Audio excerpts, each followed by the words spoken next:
Ever wondered what goes on behind the scenes at the airport? From secret underground tunnels to mysterious rooms, we're exposing the airport secrets you're not supposed to know. From the weird to the wonderful, we're diving deep into the unknown to bring you the most shocking, surprising, and fascinating facts and myths about airports and airlines that will change the way you travel forever. So buckle up and get ready for takeoff as we reveal the hidden truths of the airport. I urge you to stay until the very end to discover these secrets, so you can become a more well-informed traveler. Now, let's discuss the profilers at airport security. Let's first take a look behind the scenes to unravel the mystery of airports.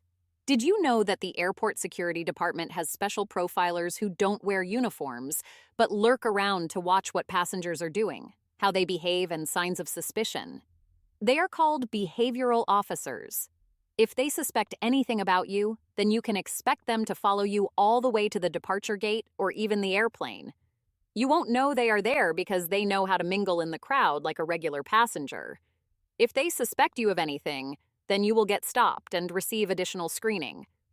Some of the things they look for are nervousness, the way you are dressed, itching, anxiety, and lack of eye contact. If you do receive additional inspection, the officer will look at whether you booked a one-way flight and the amount of cash you are carrying, among other things. In some cases, your screening and investigation could cause you to miss your flight. Some airports have facial recognition scanners that can easily track you. They're equipped with special software that compares passengers' faces with their IDs, so it becomes easier to spot someone suspicious. Let's talk about the black hole myth. No airplane is allowed to fly over the Antarctic pole, but it is not for the reasons you think. Of course, they don't want you to know about this since the topic is filled with so much misinformation. The idea that a huge hole at the Antarctic pole exists and prevents aircraft from flying over it is a myth and part of a popular conspiracy theory rather than an established fact. Here's what's actually true. Technically, planes can fly over Antarctica, but they usually don't. There are some pretty practical reasons for this. First off, Antarctica is super remote, and if something goes wrong, good luck finding a nearby airport for an emergency landing. There aren't any. Plus, the extreme cold can mess with how planes perform, making those rescue operations a lot trickier. Then there's the whole magnetic interference thing. The South Pole in particular can throw off a plane's navigation systems. Most modern aircraft are built to handle these quirks, but it still complicates things when flying over polar regions. And let's face it, there just isn't much demand for flights over Antarctica. Most travelers are heading to major cities up north, so those polar routes are pretty rare. Now, there are some special flights that do head to Antarctica, like research missions or military operations. These require specially trained pilots and aircraft built to handle the extreme conditions, along with a lot of careful planning. So, while the idea of a hole that stops planes from flying over Antarctica is just a myth, the practical realities of safety and logistics mean that polar flights are pretty uncommon. What not to put in the airport security bin, if you want to keep it. Let's be honest, airport security can be a bit of a circus. Between juggling your boarding pass, shedding your shoes, and tossing your toiletries into a bin, it's easy to lose track of valuables. But there are some things you really don't want sitting loose in that bin. Here's why, and what to keep on you instead. Number 1 is leaving your valuables on you, not in the bin. We're talking watches, jewelry, cash, basically anything shiny, expensive, or easy to swipe. Sure, security bins feel like safe zones, but things can still go missing. To avoid this, keep these items on your person. A zippered pocket or a money belt works wonders for peace of mind, and you won't be holding up the line fumbling to grab them at the end. If you have to put the money belt in the bin, at least everything is out of sight from prying eyes. Number 2 is electronics, especially laptops and tablets. The big electronics almost always have to go in their own separate bin, but don't just toss them in unprotected. If you have a laptop sleeve, use it. Bins can pile up, and sometimes a laptop or tablet mysteriously wanders into someone else's hands. Keep an eye on it as it heads through the scanner to make sure it's always within your sight. Number 3 are wallets, IDs, and passports. These tiny, ultra-important items are the last things you want to lose. Toss them in a bin, and they can easily end up hidden under your shoes or coat, or worse, left behind altogether. Instead, keep your wallet and passport in a secure pocket. Number 4 are phones and chargers. Everyone's in a rush, and in that rush, phones and chargers are often left behind. Plus, they're so easy to grab by mistake. Even when you've got to put them through the scanner, make sure you've got an eye on them when they're coming out the other end. A small carry-on compartment is even better. Why are these items at risk? Quick snatch potential. Let's face it, these items are valuable and easy to pawn off. A gold watch or fully charged phone. That's an easy payday for anyone shady enough to swipe it. Security chaos. When people are trying to move fast, they don't always double-check bins. Things get stacked, and before you know it, your wallet or phone has slipped into someone else's bin, or worse, onto the floor. Temptation in plain sight.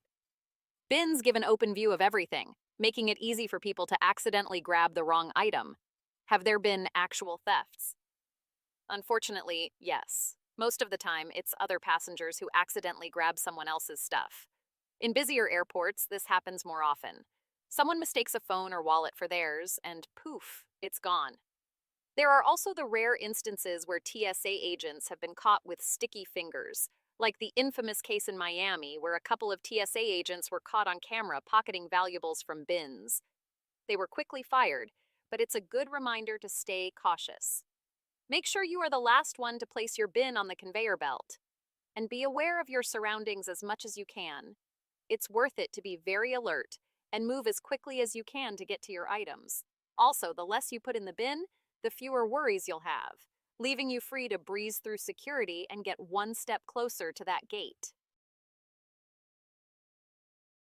Your laptop should always be charged. Just a heads up, if you're planning to take your laptop on your next flight, make sure it's charged before you head to the airport. You might think it's no big deal, but if your laptop isn't powered up, you could be in for a bit of a hassle.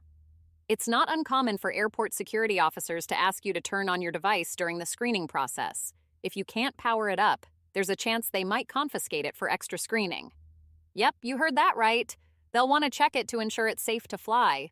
And honestly, nobody wants to deal with the stress of possibly losing their laptop right before a trip. Plus, those extra security checks can really eat into your time, especially if you're running close to your boarding time. So, save yourself the headache and charge that laptop before you leave home. Your future self will thank you. All right, let's step outside for a moment and chat about something you might not think about when you're booking a flight. Those landing spots. Did you know that airports actually charge airlines some hefty fees for the privilege of landing on their runways? It's true. Airlines have to pay big bucks, especially on certain days and during peak times. But here's where it gets really interesting. Those landing spots can be bought and sold like they're hot commodities. Take, for example, what happened back in 2016 when Oman Air forked over a whopping $75 million to Air France just for an early morning arrival slot at London Heathrow Airport. Crazy, right? You've probably noticed that airfare has been creeping up over the past decade, and a big part of that increase is tied to the sky-high prices of these landing slots. So next time you're booking a flight and see those prices, just remember that a chunk of it goes toward those coveted runway spots. It's a wild world in the aviation business. You know how it goes. You're cruising through the airport security checkpoint when suddenly, bam, you realize you've got something in your carry-on that you definitely shouldn't have. But don't panic just yet. Some airports offer a little lifeline with on-site postal services. So if you've got a beloved penknife or some other item that's prohibited, you might be able to mail it back home if you provide an address. Just keep in mind that the mailing fees can be pretty steep, and there are still some items that aren't allowed, so it's not a guaranteed fix. Most airports have an annual lost luggage sale. After paying an entry fee to an airport auction, you can bid on other people's stuff such as electronics, clothes, bags, and other lost items. Lost luggage can be quite frustrating for travelers. If your bag goes missing and isn't claimed, airports have a process for what happens next. Eventually, they'll sell that unclaimed luggage at an auction. Yep, you heard that right. While it's not impossible to get back a suitcase that somehow ended up at the wrong destination, it's just as likely you might never see it again. So if your belongings do get auctioned off, it's typically done through a public auction, and those events can take place at various times throughout the year. Just so you know, the specific details about these auctions can vary by airport. So it's a good idea to check with your local airport's website for exact times and locations if you're curious. At the end of the day, it's a wild ride in the airport world, but knowing your options can save you some headaches. Don't arrive too early. You know that most folks arrive at the airport way ahead of their flight? And this might cost them more money. Why? There's an actual term for the first 60 minutes after you clear check-in, and it's called the golden hour. Yes, it is a thing. So have your guard up every time you go to the airport. Once you are there early, you are tempted to take up one of your favorite pastimes while you wait, and that is shopping. It is not uncommon to see passengers wandering through the duty-free shops. And let's be real, how often do you actually plan to buy something? But somehow, all those goodies end up in your shopping basket anyway. So what gives? Well, a lot of it has to do with how airports are designed. They're set up to make you feel relaxed and at ease. Think about it. Those big, beautiful windows letting in tons of natural light, cozy massage chairs, and comfy seating areas make the waiting game a lot more enjoyable, and it keeps you from feeling bored. In fact, studies show that passengers are about 10% more likely to splurge on duty-free shopping because airport architects and designers have really thought about how to lay out the space. They want to create a smooth flow for travelers and make navigation easy, but they also want to encourage you to open your wallet. It's almost like being in a shopping mall where you're tempted to browse and buy. So next time you find yourself snagging an extra bottle of perfume or that luxury chocolate you didn't plan on, just know it's all part of the airport's clever design at work. Currency exchange is important when you are traveling internationally. So here's a tip for you. Don't exchange cash at the airport. Seriously, you're never going to get a good rate there. If you didn't buy your local currency ahead of time, no worries. You can order it online and pick it up at the airport. Some services only require about 2 hours notice for your order, which is super convenient. But if that doesn't work for you, using an ATM to withdraw cash once you arrive at your destination is often the best move. You'll usually get a much better rate that way. Just make sure to check with your bank about any fees they might charge for using foreign ATMs. So, whether you plan ahead or wait until you land, you've got options. Just steer clear of that airport exchange counter. Have you ever noticed airport codes? Most of them are 3 letters, and there's a pretty interesting reason behind that. Back in the 1930s in the US, pilots used the National Weather Service's 2-letter city codes to refer to airports. But as the number of airports grew, they quickly ran out of 2-letter codes. So airlines decided to expand the system by adding a 3rd letter, which was usually an X. That's how Los Angeles became LAX. Now, here's where it gets a bit tricky. Even though there shouldn't be 2 airports with the same code, some of them sound really similar, and you could easily mix them up. For instance, take the airport with the code CGP in Bangladesh.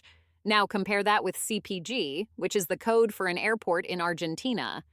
It's dangerously easy to end up on a flight to the wrong place if you're not paying attention.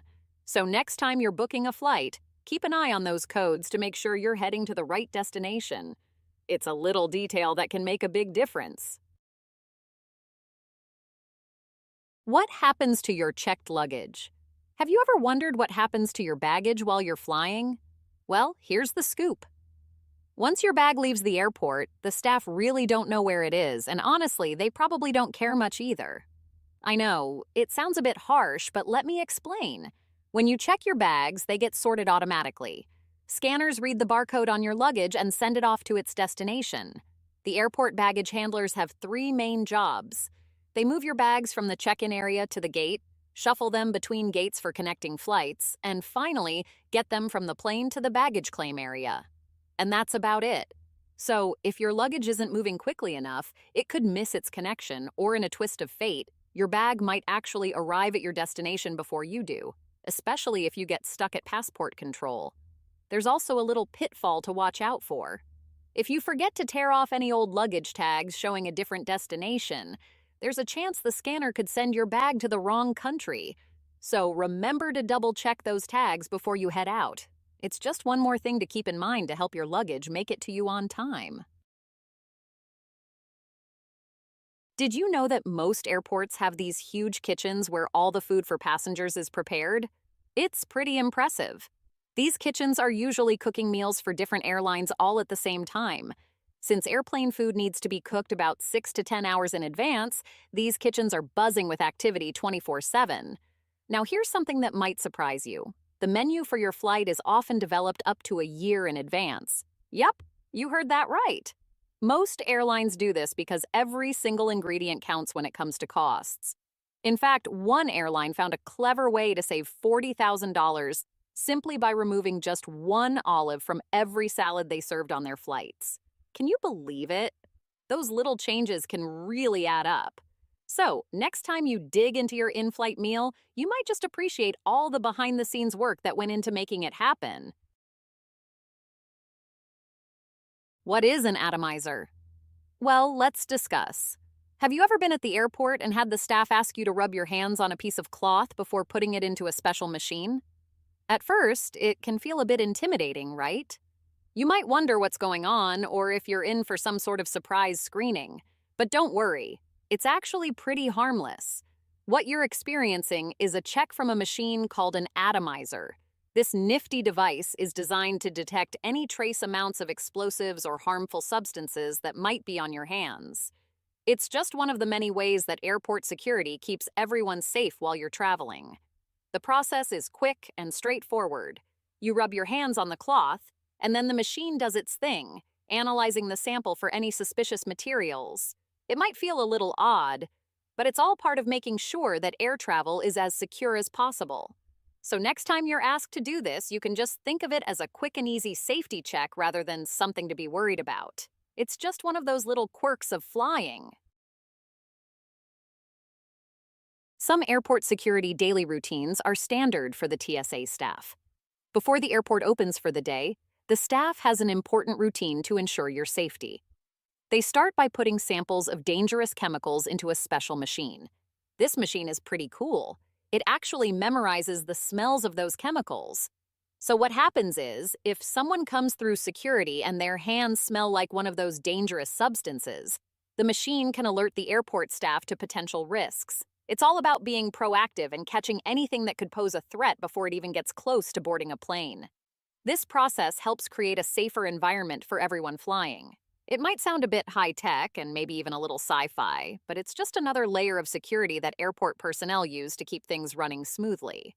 So while you're breezing through security, just know that there's a lot happening behind the scenes to help keep you and your fellow travelers safe. Long layovers can be quite tiresome for travelers. Got a long layover between flights? If you're thinking about heading to the nearest hotel to catch some rest, hold that thought. It might not be the most budget-friendly option. Instead, there's a much better trick you can use. Check if the airport or your airline offers 24-hour access to a VIP lounge. You'd be surprised. These lounges often come with some fantastic perks like free snacks and drinks. Plus, you can usually find shower facilities and even rooms for a quick nap, all at a very affordable price. And if you're at a multi-terminal airport, don't miss out on a little insider knowledge. Look for underground passageways that connect the terminals. Many travelers don't even know they exist. For instance, at Frankfurt Airport in Germany, there's a walking tunnel between Terminal 1 and Terminal 2 that's primarily used by airport employees. It's a great way to explore the airport without the usual hustle and bustle. So next time you're stuck with a long layover, consider these tips to make your time at the airport a lot more comfortable and enjoyable. Let me now give my final thoughts. Now that you know some of the ins and outs of the airport and airline, it's time to put what you have learned into action for your next trip. Drop a comment below with your own travel experience, or share some of your own tips and tricks. Please remember to subscribe to the channel, like the video, and hit that notification bell so you won't miss out on future videos. Hope you found value in this video. Remember to check out the links in the description. Anything you purchase will help to support the channel. Also, if you want even more insider travel hacks, check out my playlists where I dive deeper into getting the most out of your travel experience. Trust me, you're not going to want to miss out. Until then, safe travels!